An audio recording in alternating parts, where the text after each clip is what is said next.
Hello, ഇതൊക്കെ വെള്ളിയുടെ കുറുക്കപ്പം ഉണ്ടാക്കാനാണ് ഞാൻ പോണത്. അതിലേക്ക് തൻപാൽ മാറ്റി വെച്ചു ഞാൻ. പിന്നെ സെക്കൻഡ് പാലിൽ ഞാൻ പഞ്ചസാര ഇട്ടിട്ട് അടുപ്പത്ത് വെച്ചിട്ടുണ്ട് കേട്ടോ. കുറുകി വരുമ്പോൾ ഇതിലേക്ക് നമുക്ക് അരിപ്പൊടി കലക്കി വീഴ്ത്തി കൊടുക്കാം. ഇതൊക്കെ വെള്ളിയുടെ കുറുക്കപ്പണത് കേട്ടോ. കൊച്ചിനെ തൊട്ട് ഇവിടെ അമ്മമാരും അപ്പന്മാരും ഇങ്ങനെ നമുക്ക് പഠിപ്പിച്ച് തന്നിട്ടുള്ള ആചാരപ്രകാരം നമ്മൾ ഉണ്ടാക്കണം കുറുക്കപ്പം. അങ്ങനെ ഞാൻ സെക്കൻഡ് പാൽ അടുപ്പത്ത് വെച്ച് അതിൽ ആവശ്യത്തിനുള്ള 2 ഗ്ലാസ് പഞ്ചസാര ഒരു തരി ഉപ്പിട്ടു കേട്ടോ. ഇത് തിളച്ച് വന്നു കഴിഞ്ഞിട്ട് നമുക്കൊന്ന് ഇത് നന്നായി തിളച്ച് വരുമ്പോഴേക്കും ഞാൻ കുറച്ച് അരിപ്പൊടി, ഒരു ഗ്ലാസ് 1.5 ഗ്ലാസ് അരിപ്പൊടി മതിയാവും. അതെടുത്ത് ഞാനൊന്ന് കലക്കി വയ്ക്കട്ടെ കേട്ടോ. അത് കലക്കി വെച്ചിട്ട് നമുക്ക് ഇത് തിളച്ച് വരുമ്പോഴേക്ക് ആക്കി കൊടുക്കാം. ഇത് നമ്മൾ ഈ കുറുക്ക് ഉണ്ടാക്കാന്ന് പറഞ്ഞു കഴിഞ്ഞാൽ റോമക്കാര് ആർസിക്കാർക്ക് ഉണ്ടല്ലോ, കാണ്ടിയങ്കാര് ഇങ്ങനെ ഉണ്ടാക്കണത് അവരെപ്പോഴും പറയും നല്ല കുറുക്കപ്പണം എന്നുണ്ടോ. ഞങ്ങൾക്ക് അയൽവക്കത്ത് ഉണ്ടാക്കുമ്പോൾ തരാറുണ്ട്. ഞങ്ങളുടെ ആചാരപ്രകാരം ഈ സാധനം കർത്താവിന് ചെടി വാരി എറിഞ്ഞ ഒരു ഇതാണ്. അത് ഞങ്ങളതിനെ സൂചിപ്പിക്കുന്നത് കേട്ടോ. അതിന് അങ്ങനെ സൂചിപ്പിക്കുന്ന ഒരു ഇതായിട്ട് നമ്മൾ ഓർമ്മകൾ പുതുക്കാനായിട്ട് അങ്ങനെ ഉണ്ടാക്കുന്നത് മാത്രം. ദുഃഖവെള്ളിയുടെ കുറുക്കപ്പം ഞങ്ങളുടെ കേട്ടോ. പെസയ്ക്ക് ഞങ്ങൾ ചെയ്യണത് എന്താണെന്ന് വെച്ചാൽ വെറുതെ അരിപ്പൊടിയിൽ നമ്മൾ സാധാരണ ഉണ്ടാക്കുന്ന കുറുക്ക് നാളികേരം ചരക്കിയിട്ടിട്ട് ഒരിച്ച് വെല്ലിടും. അത് ഈ മധുരം ഉണ്ടാക്കില്ല, എന്നിട്ട് അത് അപ്പം പോലെ ഉണ്ടാക്കില്ല ഇങ്ങനെ ഉണ്ടാക്കും. അവിടെ പെസവ്യാഴത്തിൻ്റെ അപ്പം പെസഹപ്പം ഉണ്ടാക്കുന്നത് കേട്ടോ. ഇതിപ്പോൾ വെള്ളിയാഴ്ചയുടെ കുറുക്കപ്പം.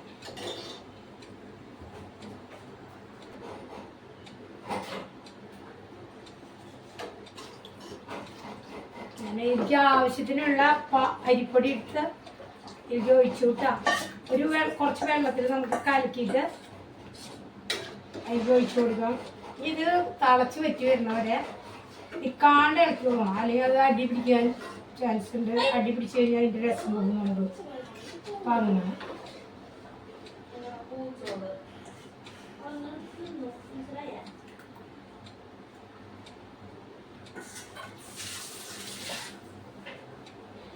ഇനി നമുക്ക് കുറുകി വരുന്നതോട് കൂടി നമുക്ക് ഇതിലേക്ക് ഏലക്കായ പൊടിച്ച് പഞ്ചസാരയിൽ ഒരു ഏലക്കായ ഒരു നുള്ളി പഞ്ചസാര ഇട്ട് മിക്സിയിലിട്ട് പൊടിച്ച് നന്നായി പൊടിഞ്ഞ് കിട്ടും. ആ പൊടി അതിൽ ഇട്ട് കൊടുത്തു കഴിഞ്ഞ് നമുക്ക് കുറുകി വരുമ്പോൾ നമുക്ക് കഴിക്കാവുന്നതാണ് കേട്ടോ.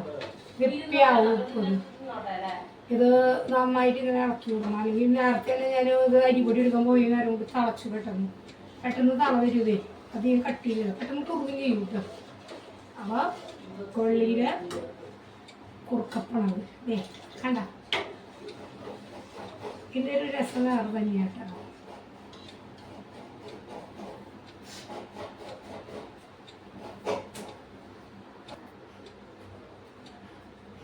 ഞാൻ കണ്ട പഞ്ചസാര ഏലക്കായ ഇട്ട് പൊടിച്ചു, അത് ഞാൻ ഇട്ട് കൊടുക്കട്ടെ. കുറുക്ക് നമ്മുടെ ഏകദേശം ആയിട്ടുണ്ട് കേട്ടോ.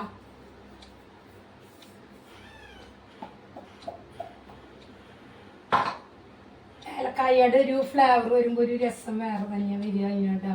അപ്പം ഞാൻ അതിലിട്ടിട്ട് കുറുക്കായിട്ടുണ്ട് നമ്മുടെ. അപ്പം ഞാൻ ചെറിയ തീയിൽ വെച്ചിട്ട് ഇട്ട പൊടി ഒന്ന് മിക്സാക്കി ഒന്ന് ചൂടാവട്ടെ കേട്ടോ.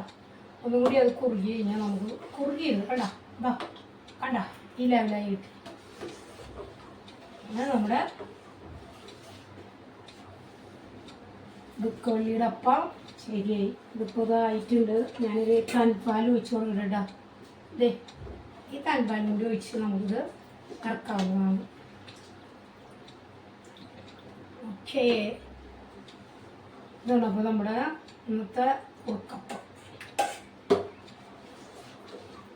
ഒന്ന് തൻപാൽ ഒഴിച്ചൊന്ന് മിക്സ് ആവണം. ഒരു ചെറിയ ചൂട് വരണം, അല്ലെങ്കിൽ വളിക്കാനായിട്ട് ചാൻസ് വരും. ആ പാല് അതിലൊന്ന് മിക്സായി വരും. ഇതിൻ്റെ കൂടെ ഉണ്ടല്ലോ കയ്പയുടെ ഇല കടിച്ചിട്ട് ഈ സാധനം കഴിക്കുക.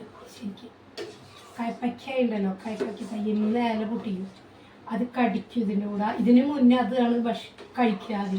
എന്നിട്ട് നമ്മൾ ഈ കുറുക്ക് കഴിയും. കഷ്ടപ്പാടിൻ്റെ അനുഭവങ്ങൾ ഓർക്കുന്ന ചില ചെറിയ ചെറിയ കാര്യങ്ങൾ കേട്ടോ. തൃശ്ശൂരുള്ള ദുഃഖവെള്ളിയുടെ ഒപ്പമാണ് തൃശ്ശൂർകാരന് കേട്ടോ. മിക്ക ആൾക്കാരും ഇങ്ങനെ ഉണ്ടാക്കും.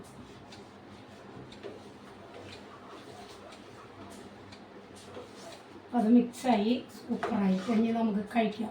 കണ്ട ഇനി കുറച്ച് കറികളും കൂടി വെക്കാനുണ്ട് കേട്ടോ. അത് വെക്കാനായിട്ട് ഞാൻ സെറ്റാവും. ഓക്കേ,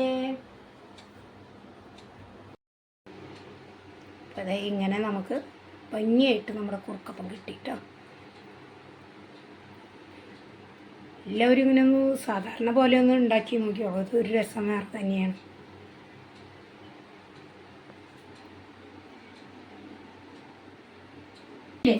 ഇത് വെള്ളിയാഴ്ച കുറുക്കപ്പട്ടോ. പിന്നെ നമ്മള് ഇന്ന് ഉണ്ടാക്കിയ കറികളും കൂടി ഞാൻ നിങ്ങൾക്ക് കാണിച്ചു തരാന്ന് വെച്ചിട്ടാണ്. ഇത് എലിശ്ശേരി കറി, പിന്നെ ഇത് നമ്മുടെ സാമ്പാർ കേട്ടോ. സാമ്പാർ, ഇത് മാങ്ങ കറിയാണ്, മാങ്ങ തേങ്ങാപ്പാൽ ഒഴിച്ച് വെച്ചത് കേട്ടോ. ഇത് നമ്മുടെ കാള് ഞാൻ ഈ കാളനിൽ ഇന്ന് ഇട്ടിറക്കുന്നത് ഒരു നേന്ത്രക്കായി 4 കഷ്ണം വെള്ളരിക്കരി ഇട്ടത് കേട്ടോ.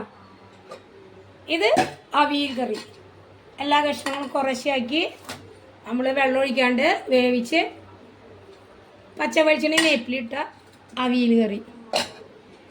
ഇത് ഇസ്റ്റ് കറി, നമ്മുടെ ആഷ്ലിക്ക് ഇഷ്ടമുള്ള ഇസ്റ്റ് കറി ഉണ്ടാക്കണമെന്ന് പറഞ്ഞു. അപ്പോൾ അതും ഞങ്ങൾ സെറ്റാക്കി കണ്ട. അങ്ങനെ ഇസ്റ്റ് കറിയും വെച്ചു. പിന്നെ നമ്മൾ ഉണ്ടാക്കിയത് ചുവന്ന പയറുപ്പേരി കേട്ടോ. അങ്ങനെ എലിശ്ശേരി ഇത്. പിന്നെ ലിജോന് ഇഷ്ടമുള്ള കറീനെ എലിശ്ശേരി, മനസ്സിലായി. ഓരോരുത്തർക്കും ഓരോ സ്പെഷ്യൽ കറികൾ ഇഷ്ടമുള്ളത് അങ്ങനെ എന്നെ നമുക്ക്. പിന്നെ ഇത് പപ്പടം കേട്ടോ. പിന്നെ നമ്മൾ പപ്പടം വറുത്തത്. പിന്നെ നമ്മുടെ ചോറ് ഇത് കുടിക്കാനുള്ള നമ്മുടെ വെള്ളം. ഓക്കെ, പിന്നെ നമ്മുടെ അടുക്കളക്കറി പാത്രങ്ങളൊക്കെ മൂറി കഴിഞ്ഞു, സെറ്റാക്കി എല്ലാം കഴിഞ്ഞു. ഇനി എല്ലാവരും കുളിച്ച് ഫ്രഷ് ആവുക, ഭക്ഷണം കഴിക്കുക. ഉച്ചതിരിഞ്ഞ് ഞങ്ങൾ പള്ളിയിൽ പോവാം. ഞങ്ങൾക്ക് ഇന്ന് ഭക്ഷണം കഴിക്കാൻ പറ്റുന്ന ദിവസമാണ്. ഇനി ഞങ്ങൾക്ക് ഇന്നലെ ഞങ്ങൾക്ക് ഭക്ഷണം കഴിക്കാൻ പാടില്ലായിരുന്നു. ഇനി നാളെ ഞങ്ങൾക്ക് ഇന്ന് രാത്രി ഭക്ഷണം കഴിച്ചു കഴിഞ്ഞാൽ നാളെ രാത്രി 8 മണിക്ക് ഭക്ഷണം കഴിക്കാൻ പറ്റുള്ളൂ. അങ്ങനെയൊക്കെയാണ് ഞങ്ങളുടെ നോയമ്പിൻ്റെ ഒരു ചടങ്ങുകൾ കേട്ടോ. അപ്പോൾ വൈകുന്നേരം 7 മണിക്ക് ഞങ്ങൾക്ക് കുർബാനയ്ക്ക് കയറുള്ളൂ.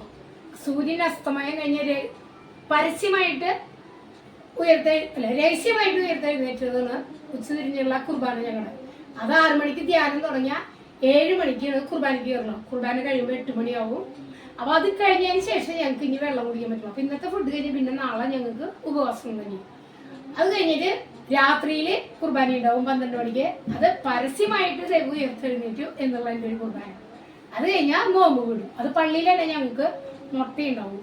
അപ്പോൾ അങ്ങനെ എല്ലാവരും അവിടെ വെച്ചിട്ട് തന്നെ നോമ്പ് വീഡിയോ.